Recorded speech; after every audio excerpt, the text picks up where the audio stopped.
تمدن، کلچر، مدنیت، کلچر، سیویلایزیشن په هکله باندې په دې هکله باندې ډېر زیات ډسکورس دی او ډېر خلک د دې ترمنځ فرق نشي کولی، خو ډېر خلک دا یو شی ګڼي او ډېر خلک بیا دا ډېر بیل شی ګڼي.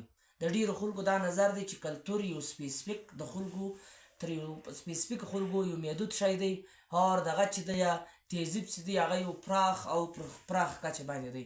خو په دې کې ډېر زیات معمولي فرقس دي. معمولي فرقس دا دی چې هغه که موږ دا وایو چې کلچر چې دی هغه د یو خاصو خلکو په یو غټ سطح باندې یا پر برابره سطح باندې د خلکو دود، کلچر، مادي او غیر مادي کلچر، خلک څنګه ژوند کوي، خلک څنګه جامې اغوندي، د هغه عقاید څنګه دي، د هغه نظریات څنګه دي، دا ټول د کلچر خبره کوي. سیویلایزیشن دا دی چې د خلکو په انفرادي یا په ډېره کوچني سطح باندې د رویې، د سوچ، د فکر یا د تهذیب د ځا به وتلی ورډز دی که نه چې تګلاره ته وایي. دوی څومره پرمختګ کړی دی یا دوی څومره پرمختګ کوي که نه، نو هغه چې دا خلک دا وایي چې کلچر کوچنی دی او سیویلایزیشن غټ دی پلانکا ده، خو دا ډېر معمولي فرق دی.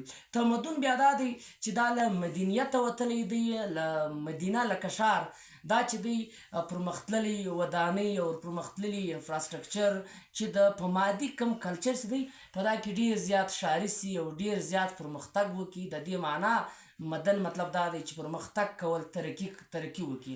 چې دا ترقي وکړي دا چې دی بیا تمدن دی. نو تمدن، تهذیب او کلتور ډېر نږدې شیان دي، خالي په مازې معمولي شیانو باندې د دې ترمنځ فرق دی. او دا وچ ولاړ شی نه دی، سټیګننټ ولاړ شی نه دی، او دا د خپل حالاتو سره ترقي کوي، د خپل زمان او د مکان مطابق ترقي کوي. نو راځئ نن دغه موضوع څېړو چې د دغو تر مابین معمولي څه تفاوت.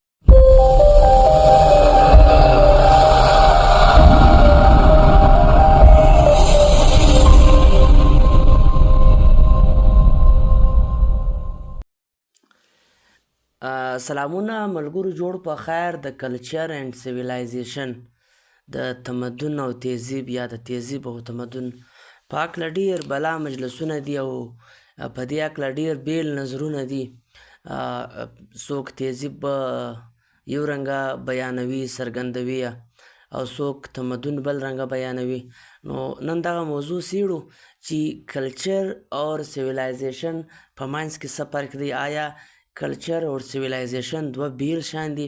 که کلچر او سیویلایزیشن یو شی دی یا بیل رنګونه دي؟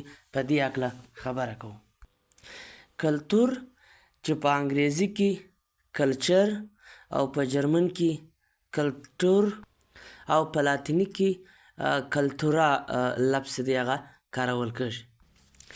د دې ساده معنا دا ده چې کرل، یو شی په کرونده کې کرل او د کرل وروسته هغه فصل، هغه زرغون سوی فصل، هغه ریبل یا سمسورول، د سمسورولو بعد ریبل، هم د دې ساده ورډ دپاره د کلتور د لفظ چې دی، اوریجن چې دی، ایټمولوجي چې ده، هغه له دې سره اړیکه لري.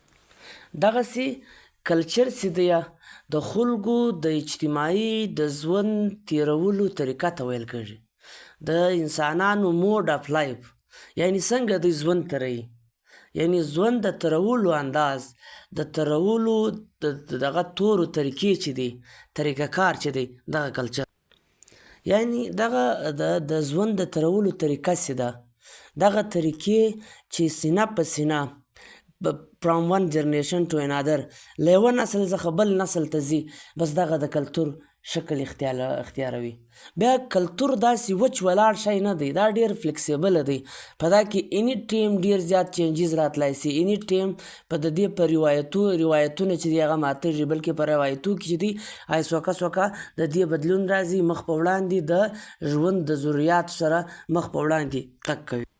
د مثال په توګه د پښتونولي، چاته پناه ورکول، مرکه کول، غم و شادي کول، رسمونه چې دي مذهبي او ټولنیز کم رسمونه چې دي، دا ټول چې خلک فالو کوي، دا له یوه نسل څخه بل نسل څخه راځي او څوکه په دې کې چینجز، تغییر او بدلون هم راځي.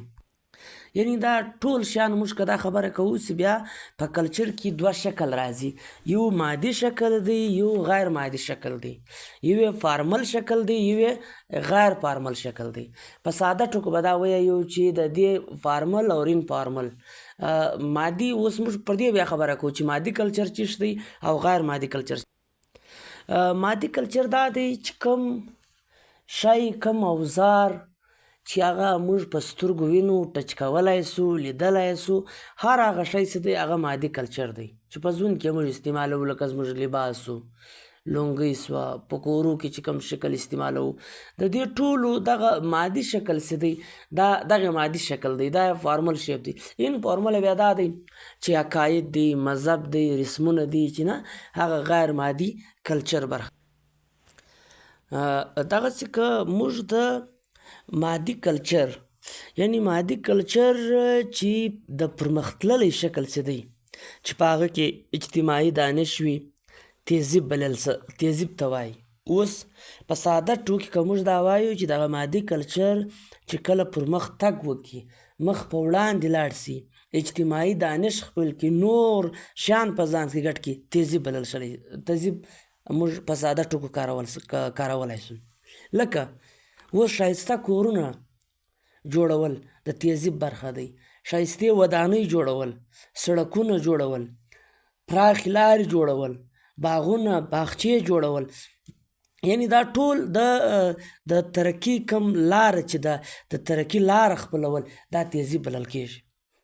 اوس که موږ د میسوپوټیمین سیویلایزیشن وګورو یا ایجپټین سیویلایزیشن وګورو یا نور سیویلایزیشن، په هغه کې موږ دا ګورو چې د دوی د سنیټیشن سیسټم، د نالیانو سیسټم څرنګه و، د دوی سړکونه څرنګه و، د دوی ژوند ځواک څرنګه و، تهذیب یافته و. تهذیب یافته مطلب دا مادي شکل یې پر مخ تللی و که نه و تللی، یعنی ډېر نازک او تړلي شیان دي سره. بیا که موږ دا وایو لکه اوس ثقافت په عربي کې ثقافه هم استعمالیږي، خو دا بل ځای دا د ورثه په معنا استعمال شوی دی، لکه له یوه نسل څخه بل نسل تګ کول، له یوه نسل څخه بل نسل ته سفر کول. لکه دغه ثقافت چې دی دا هم له یوه نسل څخه بل نسل ته راځي، چې بل نسل ته راسي نو په هغه کې بیا بدلون راځي، مخ په وړاندې تګ کوي. اوس که موږ د تهذیب ټکی اټیمولوژي وګورو، دا تهذیب چې دی دا د عربي ټکی دی له، یعنی تهذیب په اصل کې د ذاب څخه وتلی دی لاره. اوس موږ ساده ټکه د عربي څخه که دا تهذیب معنا واخلو، د دې مطلب دی لاره اختیارول، د پرمختګ لاره اختیارول، د مادي ترقي لاره اختیارول، یعنی په نوې لاره تګ کول، د ډیولپمنټ په لاره، د انفراسټرکچر په لاره، د نوي ژوند. اوس کلتور چې دی دا فکري دانش د انسانانو د سوچ د ژوند د طریقه کار دی. تهذیب چې دغه د دې پرمختګ چې دی دا تهذیب دی، یعنی بل شکل دی. تمدن په عربي کې د بازار، د اربنایزیشن، د ترقي یافته ژوند خبره ده. لکه مدینه د ښار څخه وتلی دی، همدغه مدینې ټکي څخه مدن وتلی دی. مدنیت چې بیا ښارونه جوړ شوي دي، یعنی مدنیت تهذیب چې نور ښایسته شوی دی.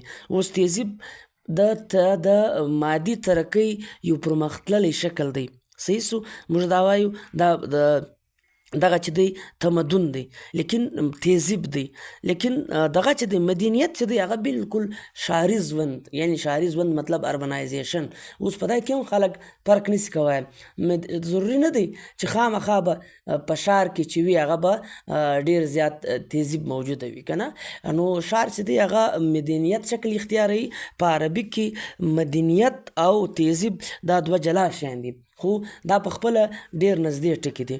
نو موږ بجایه چې دا تهذیب، سیویلایزیشن، کلچر، تمدن، مدنیت یا تهذیب تقریبا دا ډېر زیات نږدې شیان دي. په ډېرو معمولي شیانو دغه کول، یو شکل یې یو شی دی، بل شکل یې بل شی دی، یو شکل یوه معنا ورکوي، بل شکل بله معنا ورکوي. دغه طریقه کار روان دی، دا فلیکسیبله دی. موږ دا وایو کلچر چې دی هغه ډېر فلیکسیبله دی، په هغه کې ترقي راځي، هغه کې شیان راځي، هغه کې پرمختګ راځي، په هغه کې روایتونه بدلېږي، په هغه کې شکلونه بدلېږي. دغه د شکلېدو د طریقه کار بدلېدو ته بس دغه نومان هم ورسره بدلېږي. په دې کې داسې خاص فرق نه معلومېږي. کور ودان په مخه